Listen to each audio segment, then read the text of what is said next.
नमस्कार, वंदे मातरम। दोस्तों, स्वागत है आप सबका सैनिक पाठशाला में। आज के इस वीडियो में हमारा बढ़े हुए डीएडीआर का एरियर कब और कितना मिलेगा वो जानेंगे। साथ ही साथ डीएडीआर का पे कमीशन को जो है निर्धारित करने में कितना बड़ा रोल रहता है वो भी जानेंगे दोस्तों। और साथ ही साथ माननीय चंडीगढ़ हाईकोर्ट का एक जबरदस्त फैसला आया है जो कि पेंशनर के हक में है, उसके बारे में भी जानकारी लेंगे।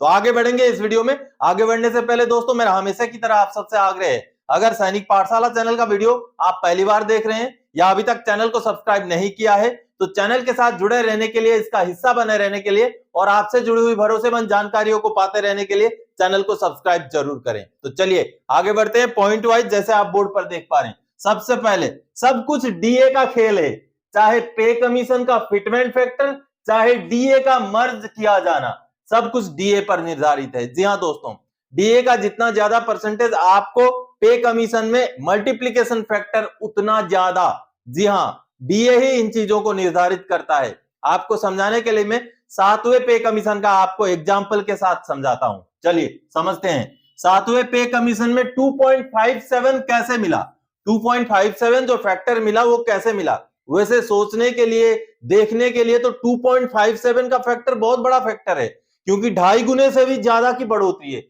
लेकिन क्या सच्चाई में, हकीकत में वैसा है, उसको समझते हैं। सबसे पहले समझिए, बेसिक अगर एक सिपाही की बात करूं तो ओआरओपी 1 में बेसिक था 6665, सिपाही वाई ग्रुप 17 साल सर्विस। मैं एग्जांपल के तौर पे समझाने के लिए ये आंकड़ा लिया मैंने। अब दोस्तों, उस समय में जनवरी 2016 में डीए का परसेंटेज 125% हो गया था दोस्तों।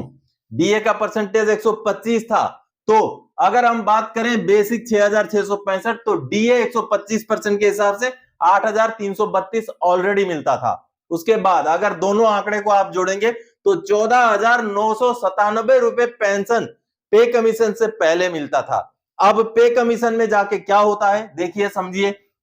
7वें पे कमीशन फॉर्मूले के हिसाब से 6665 को 2.57 से मल्टीप्लाई किया जाता है, जिसका जोड़ निकलता है, जिसका जो रिजल्ट निकलता है वो निकलता है 17,129 रुपए। अब दोस्तों 17,129 और 14,997 में अगर आप फर्क निकालेंगे तो फर्क निकलेगा 2,132 रुपए का। यानी कि पे कमीशन में कितने की बढ़ोतरी हुई। वैसे तो पे कमीशन 2.57 है, फैक्टर 2.57 है। आपका अगर 1 रुपए पेंशन था तो उसको 2 रुपए 57 पैसा पेंशन बनाया गया है। लेकिन एक्चुअल में बढ़ोतरी कितनी हुई, क्योंकि 125% तो ऑलरेडी था। जनवरी 2016 में जो डीए का निर्धारण हुआ था वो 125% हुआ था। तो आगे आपका बढ़ोतरी कितना हुआ दोस्तों, सिर्फ 2,132 रुपए। यानी कि 2.57 जो है वो कुछ है दिखने में, ऑन ग्राउंड में कुछ है। क्योंकि दोस्तों उसके बाद जो डीएडीआर है वो डीएडीआर हो जाता है 0%। क्योंकि ये जो सामने लेटर आप देख पा रहे हैं, जो 4 नवंबर 2016 का भारत सरकार का लेटर है, और ये लेटर का जो पैराग्राफ नंबर 2 आप देख पा रहे हैं, जिस पैराग्राफ नंबर 2 में ये बताया गया है कि 1 जनवरी 2016 से जो डीए 125% था, अब 7वें पे कमीशन को लागू करने के बाद 1 जनवरी 2016 से रिवीजन को लागू करने के बाद डीए बन जाता है 0%। जी हां, इस वजह से आप अगर 7वें पे कमीशन का रिवीजन समझें तो एक्चुअल में एक सिपाही की बढ़ोतरी है 2,132 रुपए। तो अगर डीए ज्यादा होता है तो जो मल्टीप्लीकेशन फैक्टर है वो भी बढ़ जाता है। तो आगे अब मान लीजिए 8वां पे कमीशन लग जाता है, आ जाता है, तो मल्टीप्लीकेशन फैक्टर क्या 2.57 पहुंचेगा? जी नहीं, बिल्कुल नहीं पहुंचेगा, क्योंकि हमारा डीएडीआर तब तक मुश्किल से 70% के आसपास होगा। तो उसी हिसाब से मल्टीप्लीकेशन फैक्टर भी नीचे रहने वाला है। इसलिए हर चीज में डीए का रोल है दोस्तों। डीए ही तय करता है कि आपका मल्टीप्लीकेशन फैक्टर कितना बनेगा पे कमीशन में। चलिए अगली जानकारी दोस्तों, पेंशन रोकने पर हाईकोर्ट ने सरकार को लताड़ा और साथ ही 1 लाख रुपए का जुर्माना ठोका सरकार पर। जी हां दोस्तों, माननीय पंजाब एंड हरियाणा हाईकोर्ट चंडीगढ़ की तरफ से यह जबरदस्त फैसला आया है। पेंशनर का पेंशन 15 महीने के लिए सरकार ने रोक दिया था। अब रोकने का कारण यह था कि उनको जो एनहांस रेट में फैमिली पेंशन दिया जाना था वो ज्यादा समय तक दिया गया। उसके बाद 2021 में जब पता चलता है कि उनको ज्यादा समय तक एनहांस रेट में फैमिली पेंशन दिया गया है, जो कि कुल पेंशन का यानी कि 60% होना चाहिए था, उनको 100% तक मिलता रहा ज्यादा समय तक, तो उनका पेंशन रोक दिया गया और 15 महीने तक जो है कटौती कर दी गई, यानी कि 15 महीने तक उनको पेंशन ही नहीं दिया गया। उसके आगे भी पेंशन शुरू किया गया, लेकिन रिकवरी साथ में 9,000 रुपए का लगाया गया। तो ये बात जब कोर्ट में पहुंची, माननीय कोर्ट ने बुरी तरह से सरकार को लताड़ लगाते हुए ये कहा कि पेंशन आप रोक नहीं सकते, तुरंत पेंशन जो है चालू किया जाए और साथ ही साथ जो आपने हैरेसमेंट पेंशनर को दिया है उसके लिए 1 लाख रुपए का जुर्माना भी आपके ऊपर लगाया जाता है। तो कहीं ना कहीं पेंशनर के फेवर में माननीय कोर्ट ने एक ऐतिहासिक और एक नजीर पेश कर देने वाला फैसला सुनाया है दोस्तों। तो इस तरीके से कई सारे ऐसे पेंशनर्स हैं जिनके साथ रिकवरी का इस तरीके के वाकये सामने होते हैं, तो माननीय कोर्ट है सुनवाई के लिए पेंशनर्स के फेवर में। जो जायज मांगे हैं पेंशनर की, उनको सुनने के लिए माननीय कोर्ट्स हैं अभी भी। चलिए दोस्तों, अगली जानकारी, 50% डीए का बढ़ा हुआ भुगतान कब मिलेगा? क्या अक्टूबर 2023 की तरह ही स्पर्श का जलवा दिखेगा? इतना होगा 2 महीने का डीए एरियर का भुगतान और मार्च के पेंशन से पहले। आगे मैं समझाता हूं आपको दोस्तों। अक्टूबर के महीने में 2023 के अक्टूबर में जब डीएडीआर डिक्लेयर हुआ था, तो आपको याद दिला दूं कि जो भी पेंशनर स्पर्श के तहत पेंशन लेते थे, उनको अक्टूबर महीने के पेंशन से भी पहले डीएडीआर का एरियर का भुगतान हो गया था। तो क्या मार्च के महीने में स्पर्श उसी तरीके से अपना जलवा दिखाएगा? और क्या मार्च के महीने के पेंशन से पहले 2 महीने का डीए का एरियर आ सकता है? आगे मैं स्पर्श का पेंशन प्रोसेस को दिखाकर समझाऊंगा कि क्या यह संभव है। और दोस्तों, मार्च का पेंशन थोड़ा सा डिले से आएगा क्योंकि फाइनेंशियल ईयर क्लोजिंग का महीना है, 31 मार्च तक नहीं आएगा। आपको 1 या 2 या 3 अप्रैल के अंदर ही मार्च महीने का पेंशन मिलेगा। लेकिन क्या डीएडीआर का जो एरियर है वो मार्च के महीने में ही मिल जाएगा?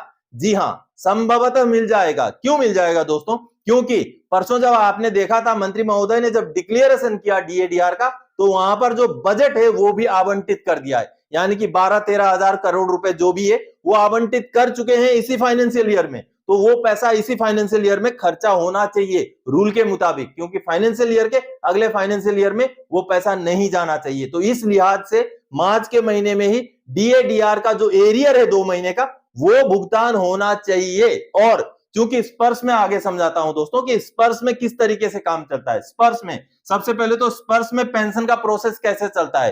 पेंशन का जो प्रोसेस है वो ऑलरेडी चल रहा है। जैसे आपका महीना क्लोजिंग हो जाएगा उसको चालू कर दिया जाएगा और 40% के जगह पर सिर्फ 50% का कंडीशन लगाना है।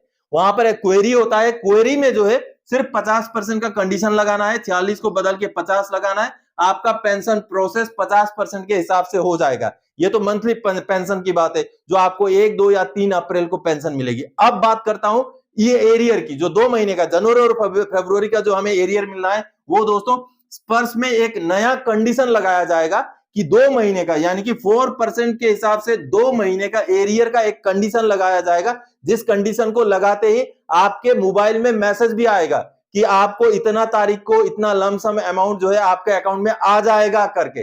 वो कंडीशंस होते हैं, जैसे ही वो कंडीशंस वहां लग जाते हैं तो मैसेजेस ट्रिगर हो जाते हैं आपके मोबाइल में, रजिस्टर्ड मोबाइल में। तो जैसे ही ये कंडीशन लगा दिया जाएगा, अगर मार्च के महीने में लगाया जाता है तो मार्च में ही आपको हमें 2 महीने का डीए का एरियर मार्च महीने के पेंशन से पहले मिलने के चांसेस हैं दोस्तों। और ये खूब संभव दोस्तों 25 मार्च से लेकर 25 मार्च तो शायद होली है, 25 मार्च से लेकर के 28-29 मार्च के बीच में ये जो 2 महीने का एरियर है वो आ सकता है। अब आपको कितना अमाउंट होगा वो आपको बता दूं, सिंपल सा हिसाब किताब है दोस्तों। आपका जो बेसिक पेंशन है, आपका जो टोटल बेसिक पेंशन है, बेसिक पेंशन की बात कर रहा हूं, चाहे 18,807 रुपए है, चाहे 21,782 है, चाहे 20,107 है, उसको मल्टीप्लाई कर दीजिए 0.08 से। 0.08 से जैसे मल्टीप्लाई करेंगे जो रिजल्ट आएगा वो होगा आपका 2 महीने का एरियर। उसमें 2 रुपए और जोड़ लीजिएगा, लगभग 2 रुपए और ज्यादा उससे आपको मिलेगा 2 महीने का एरियर। और हर महीने की बढ़ोतरी कैसे निकालना है आपको मैंने बताया था पिछले वीडियो में। हर महीने की बढ़ोतरी आपका बेसिक पेंशन के साथ इंटू कीजिए 0.04, जितना रिजल्ट आएगा, जितना आंकड़ा आएगा वो होगा आपका 4% डीए की बढ़ोतरी की वजह से हर महीने में पेंशन की बढ़ोतरी। तो दोस्तों आज के इस वीडियो में इन्हीं जानकारियों के साथ आया था। आगे और कोई जानकारी आपसे सरोकार रखने वाला विषय लेके मैं फिर से हाजिर हो जाऊंगा। तब तक के लिए जय हिंद दोस्तों।